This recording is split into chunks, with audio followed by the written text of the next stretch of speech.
I made a film called Umbrellas of Cherbourg. I started by the end of it. I said, what am I going to do?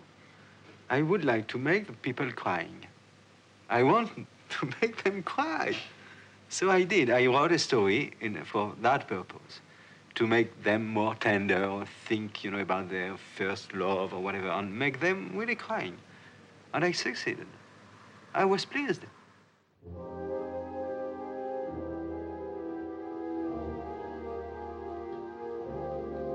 Mon amour, je t'attendrai toute. Il était une fois, en 1964, Les Parapluies de Cherbourg, le troisième film de Jacques Demy, après Lola et La Baie des Anges. Geneviève, la fille de la marchande de parapluies, et Guy, le mécanicien, s'aiment d'un premier amour à Cherbourg en 1957. Guy apprend qu'il est mobilisé pour faire son service militaire en Algérie. Leur première nuit sera aussi la dernière. Après son départ, Geneviève découvre qu'elle est enceinte. Sa mère la pousse à épouser Roland Cassard, un diamantaire. Elle finit par accepter. En mars 1959, Guy rentre d'Algérie, il est blessé. Elle a quitté la ville. En 1963, la guerre est finie. Geneviève et leur fille s'arrêtent pour faire le plein dans une station d'essence. Geneviève et Guy n'ont plus rien à se dire. Alors que triomphe West Side Story, un musical antiraciste, Jacques Demy veut faire chanter non seulement les couleurs, la réalité la plus grave, mais aussi les mots, tous les mots. Ce fils de Jean Cocteau et de Gene Kelly innove totalement puisque l'ensemble du film sera chanté.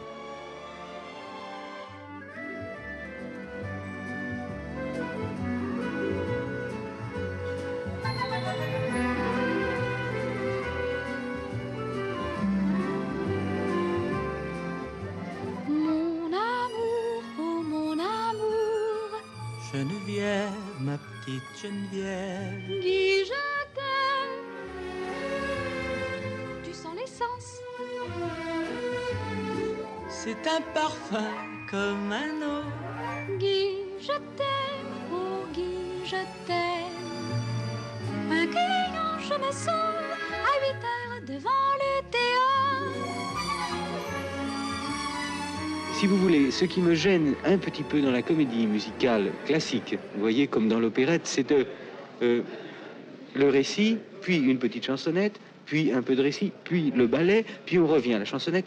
Cette succession de numéros enlève un peu d'unité au spectacle. Et là, je rêvais d'un spectacle total.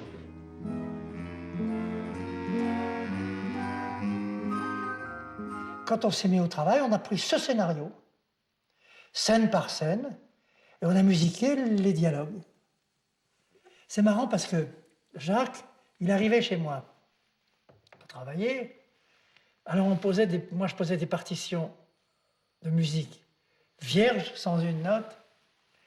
Et souvent, il me disait, tu vois, c'est terrible, on arrive le matin, il n'y a rien, rien. On est là, on se regarde tous les deux, il n'y a rien. Et je disais, c'est formidable, parce que ce que tu devrais savoir quand même depuis le temps, c'est que là, il n'y a rien. Ce soir, il y aura des choses. Mais Michel, Jacques voulait quoi, lui? Il disait... Ben, il ne savait pas. Il savait pas? Non, il ne savait pas, moi non plus. On nageait, on ne savait pas, il m'a dit... on voulait, on rêvait de quelque chose, mais on ne trouvait pas quoi. La composition n'a pas été simple, non. Parce que Michel ne trouvait pas. Il s'est passé à peu près 6 mois sans qu'il ne trouve une note. Il avait des thèmes, il y pensait, il tournait autour, et il y avait un divorce constant entre la musique et les mots. Jusqu'au jour où les mots et la musique se sont promenés gentiment. Et ça, je vois très bien Jacques revenir avec Michel et dire, ça y est, on a trouvé le premier. Et c'était, nous sommes dans une situation difficile.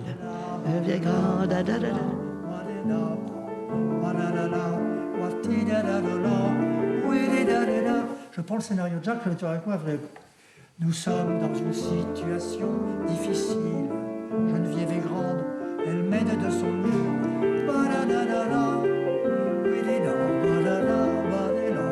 Je dois faire face à une échéance dont les conséquences risquent fort de nous compromettre.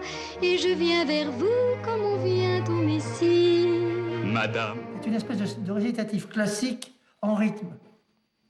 Je veux dire, c'est des mélanges contradictoires comme ça.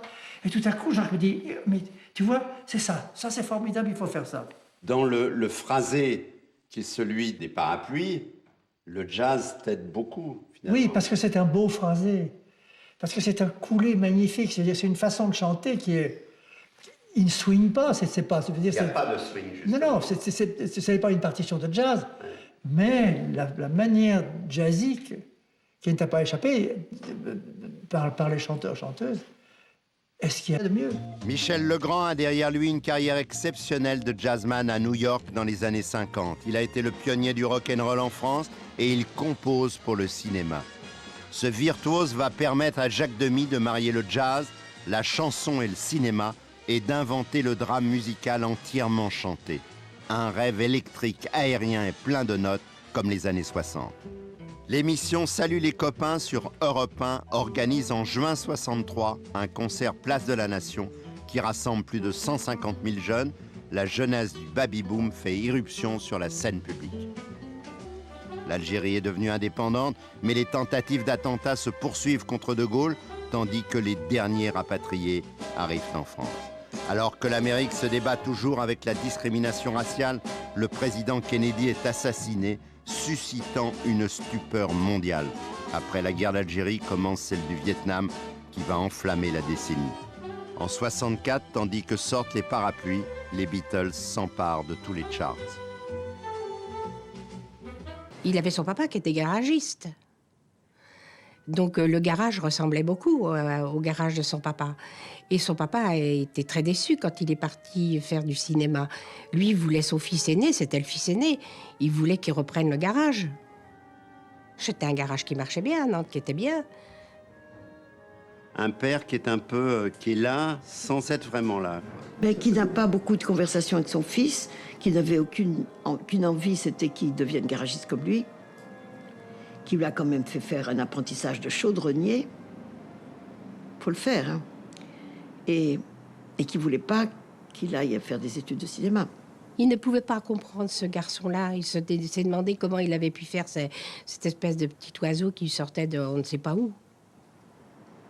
Et plus tard, d'ailleurs, quand on voyait beaucoup les parents de Jacques, Jacques avait un rapport très fort, très vif, très créatif avec sa mère. Avec son père, pas grand-chose. Une gentillesse familiale, c'est tout. Milou, d'abord, c'était une midinette. Elle était coiffeuse, vous savez, coiffeuse en chambre. Elle avait le sens de la musique, le sens du théâtre. Elle entraînait Jacques au Théâtre Gralin, et Jacques a été bercé dès 13-14 ans par cet amour de la musique que n'aimait ni le père de Jacques, ni son frère, ni rien. Ils étaient tous les deux, y allaient. Je cherche toujours des émotions, quand même. C'est pourquoi je vous ai dit, je suis sûrement plus sentimental qu'intellectuel. J'accorde beaucoup à l'émotion. Pourquoi fait-on un film? Comment est-on amené à faire un film? Je crois qu'il faut des motivations profondes. Bien sûr, on ne peut pas toujours se replonger dans l'enfance, parce que l'enfance est courte, ou c'est un sujet quand même limité dans une vie complète. Jacques Demy a remarqué Catherine Deneuve dans l'un de ses tout premiers films. Elle n'a alors que 18 ans et elle ne pense pas à faire du cinéma son métier. Ils feront ensemble 4 films, Les Parapluies, Les Demoiselles de Rochefort, Peau d'âne et l'événement le plus important depuis que l'homme a marché sur la Lune. Les Parapluies ne se feront que 2 ans après leur première rencontre. La brune Deneuve est devenue blonde. Jacques Demy prend le contre-pied du réalisateur Roger Vadim qui voulait en faire un autre sexe symbole. Demy la révèle à elle-même, il lui donne le sentiment d'être unique. Avec Les Parapluies, elle choisit le cinéma. Vous avez beaucoup plus de personnalité qu'il ne paraîtrait à voir vos premières apparitions à l'écran. Vous dites ça parce que j'ai tourné avec Vadim dans Lui c'est la vertu, parce que j'étais blonde, que j'avais des grands cheveux remontés. Mais je pense qu'un aspect physique n'a pas forcément un rapport avec un caractère, une personnalité. Il faut la trouver, je suis jeune, je n'ai que 20 ans seulement. Catherine, qui était encore très marquée par la mode autour de Vadim et de cette époque, avait de ses coiffures comme ça un peu. Vous appelez ça des choucroutes. Il y en avait partout. Hein. Des cheveux, une mèche comme ça. Elle était belle, hein, mais bon. Jacques est complètement catastrophé. Il me prend à part. Il me dit, fais quelque chose, fais quelque chose. Elle peut pas rester comme ça. Je dis, mais dis-le lui, non, fais quelque chose, toi, bien sûr. Alors, je suis allée, j'ai commencé à dire gentiment à Catherine, écoute, peut-être que... Et donc, peigne et brosse ici dans la cour, je dis, essayons, tirons les cheveux, tirons la mèche, tirons la frange. Et j'accroche ses cheveux très haut, comme ça. Coiffure qu'elle a eue après, d'ailleurs. Et je descends tout. Et elle éclate en sanglots. Puis je dis, mais qu'est-ce qu'il y a? Mais qu'est-ce que c'est pas vous? Mais c'est parce que je suis pas habituée, ma frange, moi... Et je dis, regarde-toi dans la glace, je vais faire que 2-3 photos. Parlons-en. Jacques arrive, il dit, mais c'est pas de temps. Ça dégage la beauté de son visage et tout ça et tout ça. C'est elle qui a suggéré à Jacques d'essayer une coiffure où on me tirait les cheveux en arrière, et que c'est vrai pour moi qui avait toujours porté une frange, c'est terrible, c'est vraiment une... C'est d'un seul coup, on se sent déshabillé quand on vous enlève une frange. Mais bon, j'ai pas résisté longtemps parce que j'étais d'accord, je trouvais que c'était quand même, bien, donc ça n'a pas été du tout un drame. Bon, non, c'est plutôt le geste et le fait de dire à Thierry Jean-Jacques que j'ai trouvé violent. C'est une protection quand même, la frange. Et d'un seul coup, le visage bien nu, c'est difficile, surtout si on vous regarde en même temps. Et Agnès, elle fait plus que regarder, elle scrute.